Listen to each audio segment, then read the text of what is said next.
Saya Dermawan dari kelas 2C, NIM 2101030126 akan menjelaskan tentang pendekatan kritis menangkal hoax.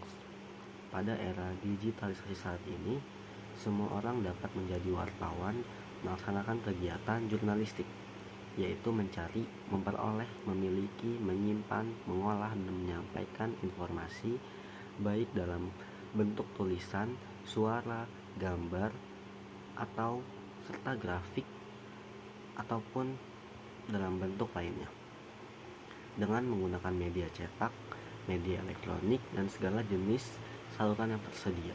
Kegiatan tersebut dilakukan terutama melakukan atau melalui media sosial atau medsos. Orang dapat bicara tentang apa saja lewat WhatsApp, Facebook, Twitter, Instagram, Line, Telegram, dan berbagai saluran yang lain. Hal ini menyebabkan konsekuensi terkait dengan prinsip-prinsip pers, prinsip cek dan recheck, cover, both side, konfirmasi tidak diperlukan. Akibat selanjutnya muncul berbagai masalah, antara lain hoax.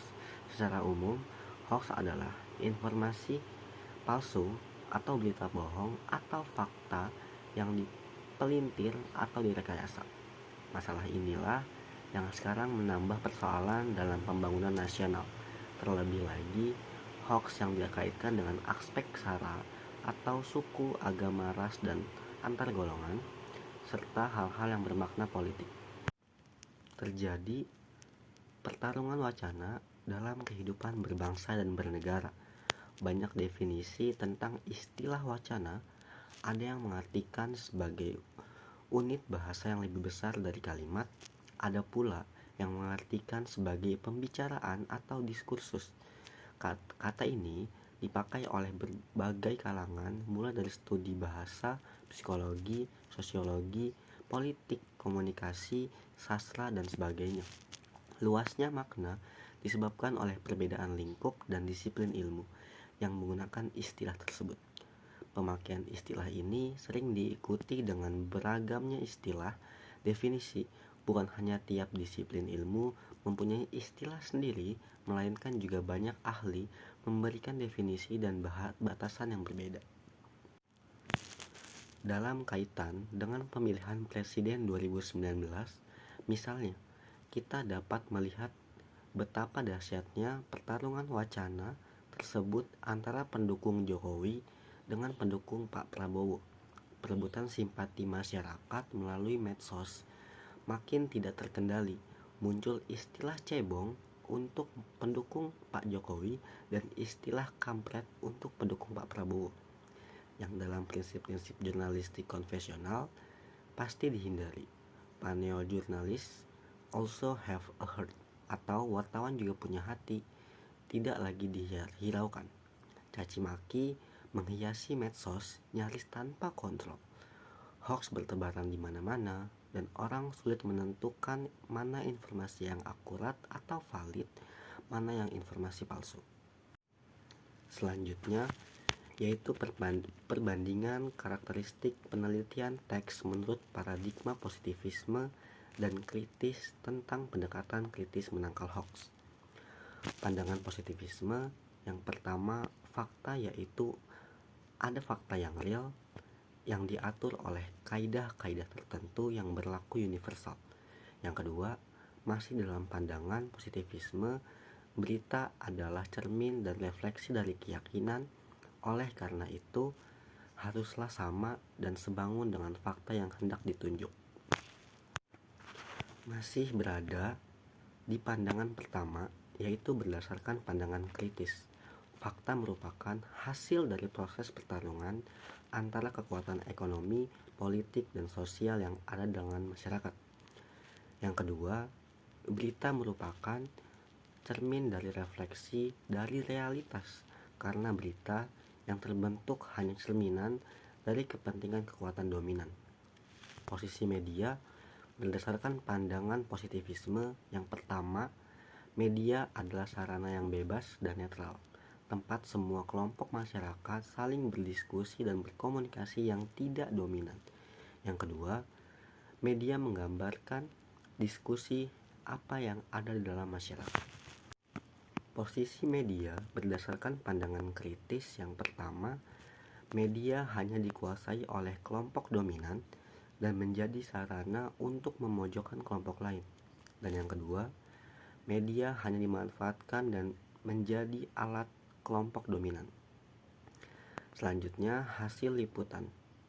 Berdasarkan pandangan positivisme, yang pertama liputan dua sisi, dua pihak, dan kredibel. Yang kedua objektif, menyingkirkan opini dan pandangan subjektif. Dari pemberitaan yang ketiga, memakai bahasa yang tidak menimbulkan penafsiran yang beraneka. Hasil liputan berdasarkan pandangan kritis yang pertama mencerminkan ideologi wartawan dan kepentingan sosial, ekonomi, atau politik tertentu. Yang kedua, tidak objektif karena wartawan adalah bagian dari kelompok atau struktur sosial tertentu yang lebih besar. Dan yang ketiga atau yang terakhir, bahasa menunjukkan bagaimana kelompok sendiri diunggulkan dan memarginalkan kelompok lain. Selanjutnya, saya akan menjelaskan tentang paradigma kritis dan paradigma positivisme. Secara garis besar, penelitian komunikasi dapat dikelompokkan menjadi dua, yaitu paradigma kritis dan paradigma positivisme. Menurut Geertz, masa kemasan positivisme sebagai suatu dogma metodologi setelah usai. Dalam ilmu sosial, meskipun demikian, di Indonesia, perspektif yang positivisme terlalu mendominasi metodologi penelitian komunikasi. Konsep ilmu bebas nilai sebagaimana dianut para positivisme makin ditinggalkan oleh orang. Ilmuwan mulai mengimplikasikan nilai mulai dari observasi, analisis sampai kesimpulan. Ilmuwan mutakhir dengan pendekatan teori kritis mulai mengeksplisikan ideologi dengan perkembangan ilmu. Eksplorasi ketidakadilan dalam banyak hal mendorong sejumlah ilmuwan kritis mempermasalahkan praktik-praktik kehidupan yang tidak adil. Banyak peneliti positif di Indonesia yang menolak metode penelitian komunikasi yang humanistik atau fenomenologis, interaksionis, dan kritis. Penolakan itu kurang masuk akal karena sebenarnya keistimewaan ilmu sosial termasuk ilmu komunikasi terletak pada keanekaragaman perspektifnya. Keanekaragaman tersebut disebabkan oleh rumitnya fenomena komunikasi. Dominasi metodologis itu merupakan kendala terbesar dalam penelitian komunikasi di Indonesia. Para peneliti positif cenderung etnosentrik atau menganggap bahwa metode mereka merupakan satu-satunya yang sah dan mengkaji fenomena komunikasi. Ketika seseorang kandidat sarjana S1, S2, bahkan S3 mempertahankan skripsi, tesis, atau disertasi dengan menggunakan pendekatan kualitatif. Tidak jarang para penguji positif menilai karya penelitian tersebut dengan standar ilmiah yang positivistik. Paradigma kritis melihat bahwa media saluran yang bebas dan netral. Media justru dimiliki oleh kelompok tertentu dan digunakan untuk mendominasi kelompok yang lain. Aliran kritis memandang struktur sosial sebagai konteks yang sangat menentukan realitas, proses, dan dinamika komunikasi, termasuk komunikasi massa. Penelitian komunikasi yang mengabaikan struktur sosial dipandang sebagai aliltoris. Paradigma kritis berargumentasi melihat komunikasi dan proses yang terjadi di dalamnya harus dengan pandangan yang holistik. Menghindari konteks sosial akan menghasilkan distorsi yang serius. Terdapat perbedaan yang mendasar antara paradigma positivisme dan paradigma kritis. Paradigma positivisme menggunakan analisis kualitatif dengan kategorisasi yang ketat dan analisa statik. Melalui pengujian hipotesis tertentu, paradigma kritis pada umumnya bersifat kualitatif dan menggunakan penafsiran sebagai basis utama memaknai temuan. Dalam studi teks berita, paradigma kritis berpandangan bahwa berita bukan sesuatu yang netral. Media merupakan ruang tempat kelompok dominan menyebarkan pengaruhnya dengan berusaha menyingkirkan kelompok lain yang tidak dominan.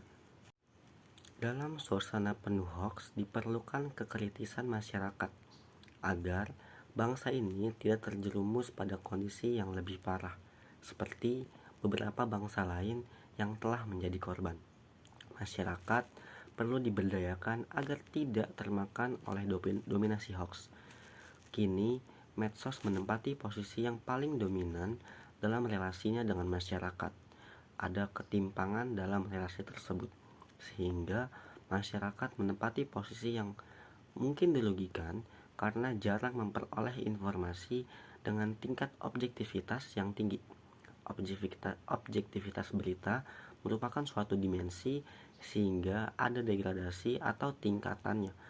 Objektivitas bukanlah suatu nilai yang dapat diukur secara mutlak. Berita ini objektif, berita itu tidak objektif. Tingkat objektivitas berita tergantung dari tingkat kedalaman pemaknaan di balik fakta. Dalam proses penulisan, makin dalam investigasi untuk mengungkap informasi di balik fakta, atau dalam dunia jurnalistik dikenal sebagai berita di balik berita atau news behind the news, maka akan makin tinggi objektivitasnya. Sebaliknya, makin dangkal investigasi untuk menemukan berita di balik berita akan makin rendah tingkat objektivitasnya. Kemarakan hoax akhir-akhir ini makin diperparah dengan kecenderungan orang lebih menyukai informasi-informasi negatif. Hal itu menambah pembenaran bahwa berita yang buruk adalah berita yang baik, seperti ditenggarai oleh Edwin Diamond 1980.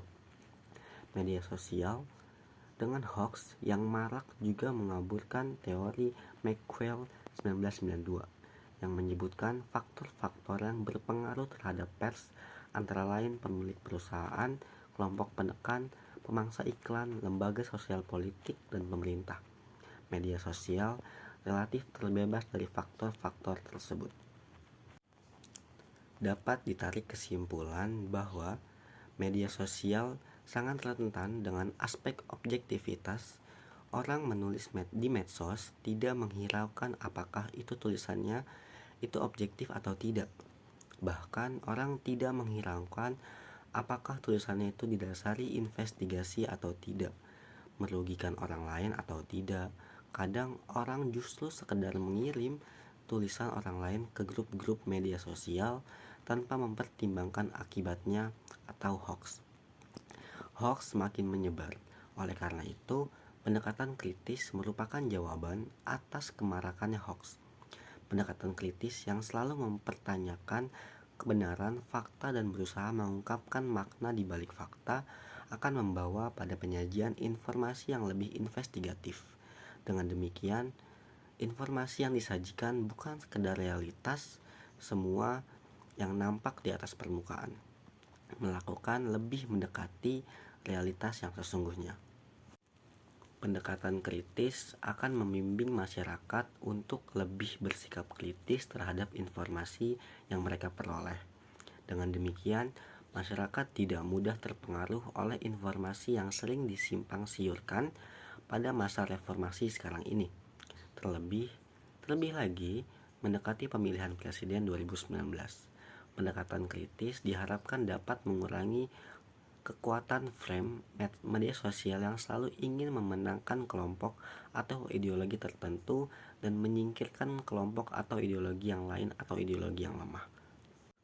Sekian penjelasan yang dapat saya sampaikan mengenai pendekatan